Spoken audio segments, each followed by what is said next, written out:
Hello friends, welcome back to student moderator.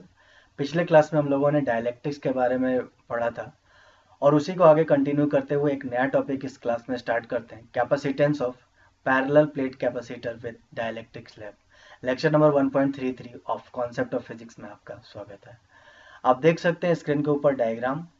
Parallel plate capacitor है, मतलब दो plates हैं, एक पॉजिटिव चार्ज प्लेट और दूसरा negative charge plate. Parallel plate capacitor हमने डिजाइन कर लिया। इसके अंदर हमने एक डाइलेक्ट्रिक स्लैब इंट्रोड्यूस किया है। एक डाइलेक्ट्रिक स्लैब आप देख सकते हैं टी थिकनेस का इसके अंदर डाला गया है। अब होता यूं है कि जब तक ये डाइलेक्ट्रिक नहीं था तब तक इस पैरेलल प्लेट्स के बीच में जो इलेक्ट्रिक फील्ड था वो ई नॉट था। जैसे ही डाइलेक्ट्रिक इंट्रोड्यूस किया जाता है तो इसके अंदर के डायपोल्स की वजह से एक नया electric field vector EP develop होता है और उसके वजह से डाइलेक्ट्रिक के अंदर जो नेट इलेक्ट्रिक फील्ड हुआ वो ई नॉट जो पहले था उसमें से ये ईपी माइनस कर देंगे तो ये नेट इलेक्ट्रिक फील्ड इस डाइलेक्ट्रिक के अंदर है। बट अगर डाइलेक्ट्रिक से बाहर बात की जाए तो अभी भी इलेक्ट्रिक फील्ड वही ई नॉट है हमारा। तो ओवरऑल इस पैरेलल प्लेट कैपेसिटर के डिजाइन की बात करें तो इस पैरेलल प्लेट कैपेसिटर का जो थिकनेस डी है, इसमें जो एयर पार्ट है उसमें इलेक्ट्रिक फील्ड ई नॉट है और जो डाइलेक्ट्रिक पार्ट है उसमें जो नेट इलेक्ट्रिक फील्ड है वो है ई एन। तो टोटल जो इस पैरेलल प्लेट कैपेसिटर का वोल्टेज होगा, मतलब पोटेंशियल डिफरेंस होगा दोनों प्लेट्स के बीच का, उसको हम लोग कुछ इस तरह से डिफाइन कर सकते हैं, ई नॉट डी माइनस टी, क्योंकि इलेक्ट्रिक फील्ड इनटू लेंथ, यही हमारा इलेक्ट्रिक पोटेंशियल डिफरेंस कहलाता है। ठीक है, मतलब इलेक्ट्रिक फील्ड का लाइन इंटीग्रल को ही हम लोग पोटेंशियल डिफरेंस बोलते हैं। तो पोटेंशियल डिफरेंस या फिर ये बोले वोल्टेज की वैल्यू अगर हम लोगों को निकालनी है तो बेसिकली जो इलेक्ट्रिक फील्ड है उसको हम लोग डिस्टेंस से मल्टीप्लाई कर देंगे, अगर यूनिफॉर्म इलेक्ट्रिक फील्ड है तो यहाँ पर यूनिफॉर्म ही इलेक्ट्रिक फील्ड है। तो जो एयर पार्ट है उसमें इलेक्ट्रिक फील्ड टोटल है ई नॉट। तो एयर पार्ट है कितना, टोटल डी थिकनेस में से टी थिकनेस हटा दिया जाए, मतलब जो डाइलेक्ट्रिक का थिकनेस है उसको हटा दिया जाए तो रिमेनिंग जो बचेगा यानी डी माइनस टी, वो एयर पार्ट है, उसमें इलेक्ट्रिक फील्ड है ई नॉट। तो डी माइनस टी को इलेक्ट्रिक फील्ड से अगर हम लोग मल्टीप्लाई करते हैं, ई नॉट से मल्टीप्लाई करते हैं, तो उसके वजह से पोटेंशियल डिफरेंस मिल गया। अब जो रिमेनिंग डाइलेक्ट्रिक पार्ट है उसके वजह से भी पोटेंशियल डिफरेंस निकाल लेते हैं। तो उसका जो पोटेंशियल डिफरेंस होगा वो उसके अंदर इलेक्ट्रिक फील्ड है ई एन और उसका थिकनेस है टी, उन दोनों को मल्टीप्लाई कर लेंगे तो हमको नेट, मतलब टोटल इन दोनों प्लेट्स के बीच का जो पोटेंशियल डिफरेंस है वो मिल गया E naught D minus T and plus E N T. Okay, अब बात कर लेते हैं ई एन और ई नॉट का क्या रिलेशन है। तो हम लोग डाइलेक्ट्रिक स्ट्रेंथ को कुछ इसी तरह से डिफाइन किए थे कि जब डाइलेक्ट्रिक ना रहे तो उस समय का electric field divided by dielectric introduce करने की वजह से जब अब जो डाइलेक्ट्रिक में इलेक्ट्रिक फील्ड हो रहा, मतलब ई एन, इन दोनों का रेशियो ही हमारा डाइलेक्ट्रिक स्ट्रेंथ कहलाता है। पिछले स्लाइड्स में आप देख सकते हैं, पिछले क्लासेस का लेक्चर। ओके, तो ई नोट बाई ई एन को हम लोग के या डाइलेक्ट्रिक स्ट्रेंथ बोलते हैं। चलिए, तो ई एन को अगर हम डिफाइन करना चाहें, नेट इलेक्ट्रिक फील्ड जो डाइलेक्ट्रिक के अंदर है उसको अगर हम डिफाइन करना चाहें तो उसको ई नॉट बाई के लिख सकते हैं, राइट। तो वही ई एन के जगह पर हम लोगों ने ई नॉट बाई के यहाँ रिप्लेस कर दिया। तो अब जो टोटल इलेक्ट्रिक पोटेंशियल डिफरेंस मिला इन दोनों प्लेट्स के बीच में वो मिला हमें E naught D minus T, as it is इसको लिखा हमने, प्लस ई एन के जगह पर ये जो वैल्यू है ई नॉट बाई के इंटू टी तो था ही। तो ओवरऑल ये पोटेंशियल डिफरेंस मिला। अब दोनों में ई नॉट कॉमन है, ई नॉट को हमने बाहर निकाल, रिमेनिंग बचा हमारे पास D minus T plus T by K. अब क्या करेंगे, ई नोट को पहले हम लोग देखते हैं कि ई नोट की वैल्यू निकाली कैसे जाए। तो ई नोट जो है इलेक्ट्रिक फील्ड है पॉजिटिव प्लेट और नेगेटिव प्लेट के बीच का। ये तो हम लोग बहुत पहले ही पढ़ चुके हैं गॉस लॉ के यूज से कि दो पैरेलल प्लेट्स हैं, एक पॉजिटिव चार्ज है और दूसरा अगर नेगेटिव चार्ज है तो दोनों के बीच जो इलेक्ट्रिक फील्ड डेवलप होगा वो होगा sigma by epsilon not. Sigma जहां पर क्या है, किसी भी एक प्लेट की बात की जाए तो उस पर जो इलेक्ट्रिक चार्ज डेंसिटी है, मतलब चार्ज पर यूनिट एरिया है, वो है सिग्मा। पिछले क्लासेस का लेक्चर गॉस लॉ से रिलेटेड जो हम लोग लेक्चर पढ़ चुके हैं उसको आप फिर से रिवाइज कर सकते हैं अगर इसमें कुछ कंफ्यूजन है तो बेसिकली ई नॉट का वैल्यू है सिग्मा बाई एप्सिलॉन नॉट। और सिग्मा क्या है, तो सिग्मा है charge density, charge per unit area, यानी क्यू बाई ए। तो ओवरऑल इलेक्ट्रिक फील्ड मतलब ई नॉट की वैल्यू हम लोग लिख सकते हैं Q by A divided by epsilon naught. Basically A नीचे ही चला जाएगा डिनोमिनेटर में, तो Q by epsilon naught A मिल जाएगा हम लोग।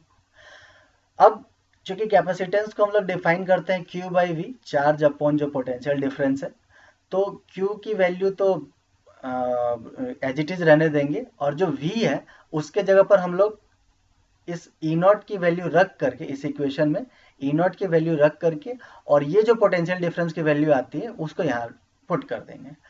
तो जनरल सा मैथमेटिक्स है, और उसको सॉल्व करने के बाद जो फाइनल रिजल्ट आएगा उसी की तरफ हम लोग चलते हैं। आप ये सॉल्व कर सकते हैं। तो A epsilon naught divided by D minus T plus T by के, यहाँ से देख सकते हैं D minus T plus T by के, ये नीचे आ गया हमारे पास। और ई नॉट की वैल्यू क्या थी, Q by A epsilon not. तो और ये क्यू बाई क्यू, क्यू से क्यू कैंसिल हो गया, तो ए एप्सिलॉन नॉट ऊपर चला गया। तो इस तरह से जनरल मैथमेटिक्स है, जब आप खुद से सॉल्व करेंगे तो इजीली सॉल्व हो जाएगा।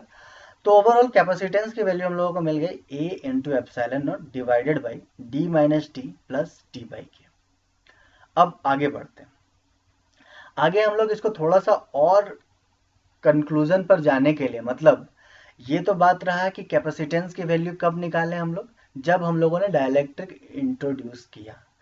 तो इसको कंपेयर तो तब कर पाएंगे ना जब हम लोग इसके इक्वल में वो कैपेसिटेंस की वैल्यू रखने की कोशिश करें, या इसको कंपेयर करने की कोशिश करें कि जब ये डाइलेक्ट्रिक नहीं था तब कितना कैपेसिटेंस था और अभी कितना कैपेसिटेंस है, उन दोनों का रेशियो मिल जाए, तब जा करके हम लोग फाइनल एनालाइज कर पाएंगे कि कैपेसिटेंस की वैल्यू बढ़ी है या घटी है या बढ़ा है, तो कितने वैल्यू से बढ़ा है, राइट। तो उसी के लिए हम लोग क्या करेंगे, क्योंकि हम लोग कैपेसिटेंस का जो फॉर्मूला वो जानते हैं, A into epsilon naught divided by D. मतलब अगर ये नहीं रहता, अगर सपोज ये डाइलेक्ट्रिक नहीं होता, तो हमारा कैपेसिटेंस का फॉर्मूला होता A into epsilon naught divided by D.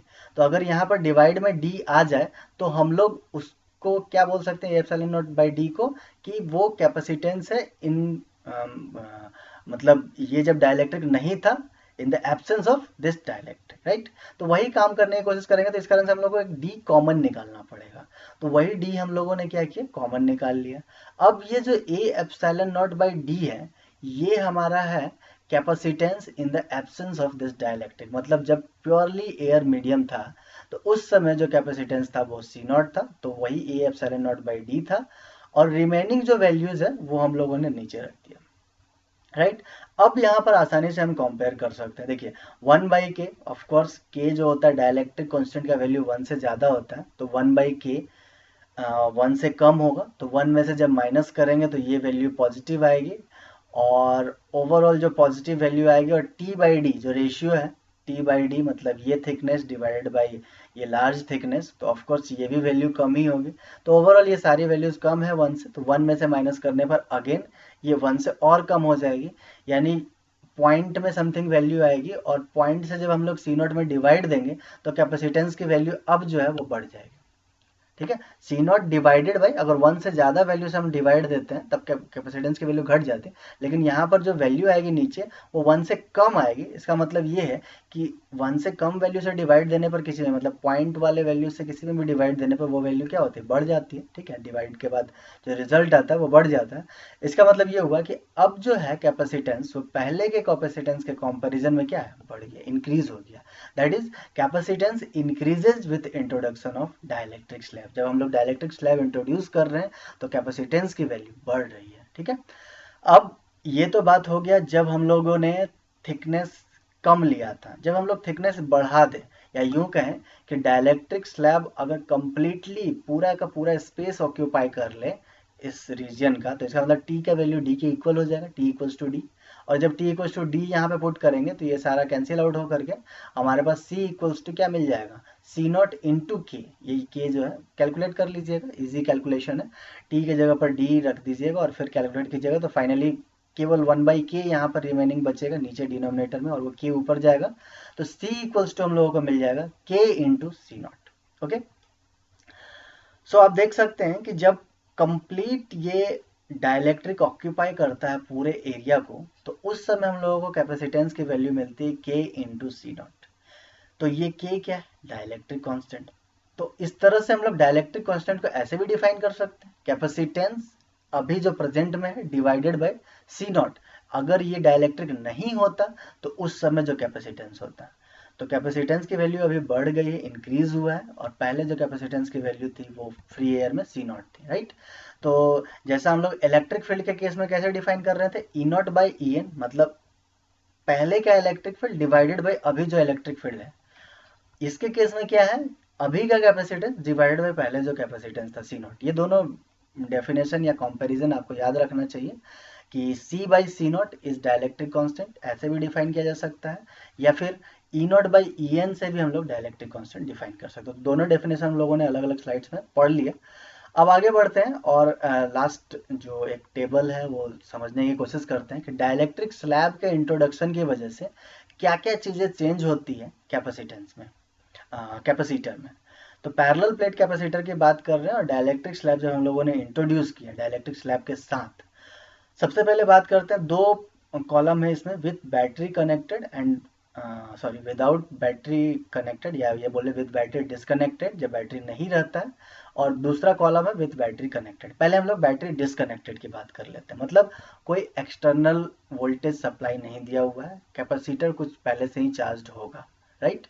तो कैपेसिटर जब पहले से ही कुछ चार्ज है, कुछ चार्ज उसके ऊपर है, तो चाहे डायलेक्ट्रिक स्लैब बीच में ला दिया जाए, चार्ज तो सेम ही रहेगा, because charge can neither be created nor be destroyed, conservation हम लोग जानते हैं। तो चार्ज कहीं और ट्रांसफर हो ही नहीं सकता है, क्योंकि एक्सटर्नल कोई वोल्टेज कनेक्टेड है नहीं, तो चार्ज कहीं और कहीं ट्रांसफर हो ही नहीं सकता है। इसका मतलब ये हुआ कि चार्ज जो अभी है वही रहेगा, चाहे डायलेक्ट्रिक स्लैब लाइए या नहीं लाइए।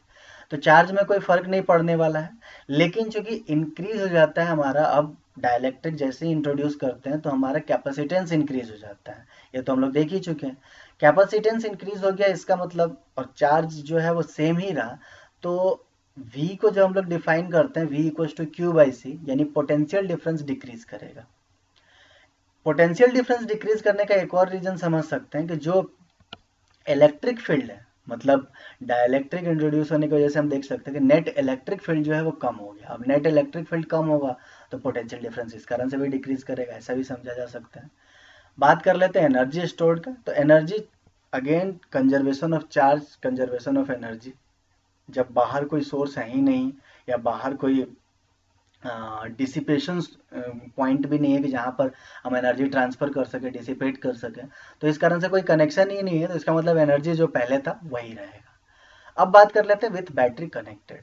बैटरी कनेक्ट रहने के वजह से क्या है कि जो पोटेंशियल डिफरेंस है, क्योंकि बैटरी से कनेक्टेड है, तो जो बैटरी का पोटेंशियल डिफरेंस है वही मेंटेन रहेगा कैपेसिटेंस के अक्रॉस में। तो चाहे आप डायलेक्ट्रिक स्लैब इंट्रोड्यूस करें या डायलेक्ट्रिक स्लैब नहीं इंट्रोड्यूस्ड है, दोनों के केसेस में पोटेंशियल डिफरेंस की वैल्यू सेम रहेगी, क्योंकि बैटरी से कनेक्टेड है, राइट। अब बैटरी से कनेक्टेड है तो पोटेंशियल डिफरेंस सेम है, पोटेंशियल डिफरेंस सेम है मतलब इलेक्ट्रिक फील्ड भी सेम रहेगा।